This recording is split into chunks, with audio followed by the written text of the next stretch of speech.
Fidel কাস্ট্রোর interview নেওয়া থেকে ফ্রান্সের জেলখানা, সেখান থেকে কলকাতায় বাংলাদেশ বেতার, তারপর ফেরিঘাটের দুর্ঘটনার জীবন আলমগীর কবিরের। আজ বাংলাদেশ চলচ্চিত্র আন্দোলনের পথিকৃৎ এবং বাংলাদেশি চলচ্চিত্রের জনক আলমগীর কবিরের মৃত্যুবার্ষিকী।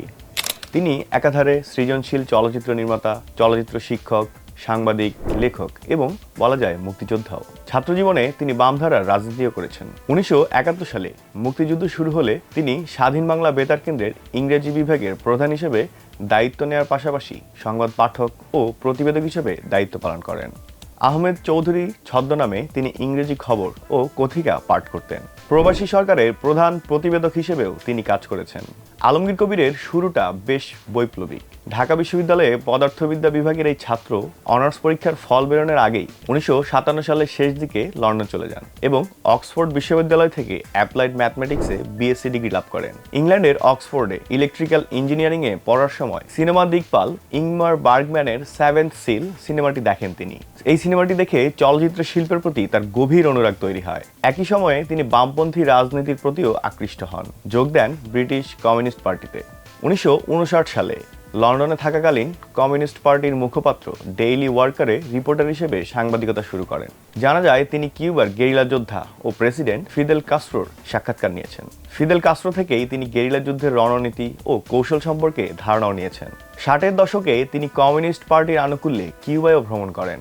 আলমগীর কবির 60-এর দশকে প্যালেস্টাইন ও আলজেরিয়ার মুক্তি সংগ্রামে সরাসরি অংশগ্রহণ করেন। আলজেরিয়া তখন ছিল ফ্রান্সের উপনিবেশ। সেখানকার স্বাধীনতা আন্দোলনে জড়ানোয় ফরাসি সরকারের বিরাগভাজন হয়ে প্রায় 8 মাসও জেল খাটেন এই নির্মাতা।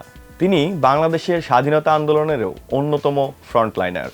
ইংল্যান্ডে থাকতেই লন্ডনে উদ্ভব হওয়া ইস্ট পাকিস্তান হাউস এবং ইস্ট বেঙ্গল লিবারেশন ফ্রন্ট সংগঠন দুটির সংগঠক ছিলেন। সংগঠন দুটি বাংলাদেশের স্বাধীনতার পক্ষে বিদেশের মাটিতে ব্যাপক প্রচারণা ও আন্দোলন চালিয়েছে। বর্ণিল এই জীবন শেষে তিনি 66 সালে দেশে ফিরে আসেন। দেশে ফিরে আসার পর বামপন্থী আন্দোলনে জড়িত থাকার অভিযোগে পাকিস্তান সরকার আবারও তাকে গ্রেফতার করে। তবে ব্রিটিশ নাগরিকত্ব থাকায় পাকিস্তান সরকার এক পর্যায়ে তাকে ছেড়ে দিতে বাধ্য হন। জেল থেকে ছাড়া পেয়ে তিনি পুরোপুরি নিয়োজিত হন সাংবাদিকতায়। প্রথমে পাকিস্তান অবজারভার, পরে হলিডেতে। 1938 সালে রাঙামাটিতে জন্ম নেয়া এই নির্মাতার সিনেমা বন্ধু ছিলেন জহির রায়হান।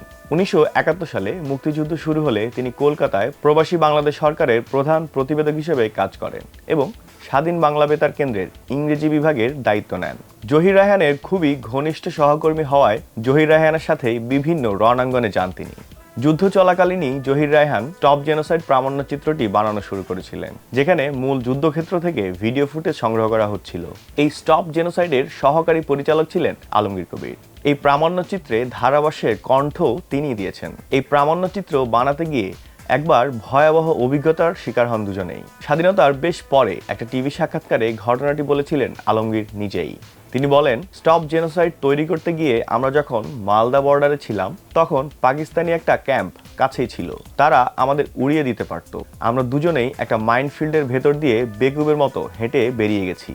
আমাদের আগে যারা গেছে তারা ওখানে মারাই গেছে, আমরা বেঁচে আছি, কাজেই আমার আজ এখানে কথা বলবার কথা নয়। তিনি নিজেও লিবারেশন ফাইটার্স নামে মুক্তিযুদ্ধ চলাকালে একটি চলচ্চিত্র নির্মাণ করেন। মুক্তিযুদ্ধোত্তর বাংলাদেশে তিনি বেশ কটি শিল্পমানসম্মত চলচ্চিত্র নির্মাণ করেন। তার প্রথম পূর্ণদৈর্ঘ্য ছবি ধীরে বহে মেঘনা মুক্তিযুদ্ধের পটভূমিতে নির্মিত ছবিটি 1973 সালে মুক্তি পায় এবং বাংলাদেশ চলচ্চিত্র সাংবাদিক সমিতির পুরস্কারও লাভ করে।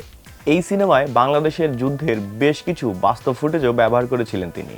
এর ভেতরে আছে মুজিবনগর সরকারের শপথ গ্রহণের দৃশ্য, মুক্তিযোদ্ধাদের যুদ্ধে যাওয়ার দৃশ্য, 16ই ডিসেম্বরে ট্রাকে উল্লাসরত অবস্থায় মুক্তিযোদ্ধাদের ঘরে ফেরার দৃশ্য। সেই থেকেই যাত্রা শুরু আরেকটি মহান জীবনের। এরপর তিনি একে একে নির্মাণ করেন সূর্যকন্যা, সীমানা পেরিয়ে, রূপালী সৈকতে, মোহনা, পরিণীতা এবং মহানায়কদের মতো অসংখ্য সিনেমা এবং প্রামাণ্য ও স্বল্পদৈর্ঘ্য চলচ্চিত্র। মস্কো আন্তর্জাতিক চলচ্চিত্র উৎসবে তার মোহনা ছবিটি পায় ডিপ্লোমা অফ মেরিট সম্মাননাও। তানভীর মোকাম্মেল, তারেক মাসুদ, মোর্শেদুল ইসলামের মতো নির্মাতারাও ছিল তার সরাসরি ছাত্র।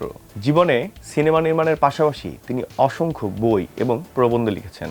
1989 সালের 20 জানুয়ারি এক মর্মান্তিক সড়ক দুর্ঘটনায় মৃত্যুবরণ করেন এই বরেণ্য চলচ্চিত্র নির্মাতা। 1989 সালের 19 জানুয়ারি বগুড়ায় একটি চলচ্চিত্র সংসদের উদ্বোধন ও আবু সাইদ নির্মিত স্বল্পদৈর্ঘ্য আবর্তনের একটি বিশেষ প্রদর্শনীতে আমন্ত্রিত হয়ে সেখানে গেলেন আলমগীর কবির। বগুড়া থেকে 20শে জানুয়ারি দুপুরের পর ঢাকার পথে রওনা হন।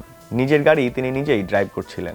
সন্ধ্যায় নগরবাড়ি ঘাটে ফেরিতে ওঠার জন্য পন্টুনের একপাশে অপেক্ষা করছিলেন। হঠাৎ একটি ট্রাক ব্রেক ফেল করে সজোরে তার গাড়িটিকে ধাক্কা দিয়ে পানিতে ফেলে দেয়। আর চিরবিদায় নেন বাংলাদেশের সিনেমা জগতের বটবৃক্ষ চলচ্চিত্রাচার্য আলমগীর কবির। আজ এই মহান নির্মাতার মৃত্যুবার্ষিকী। মৃত্যুদিনে তার প্রতি রইল বিনম্র শ্রদ্ধা।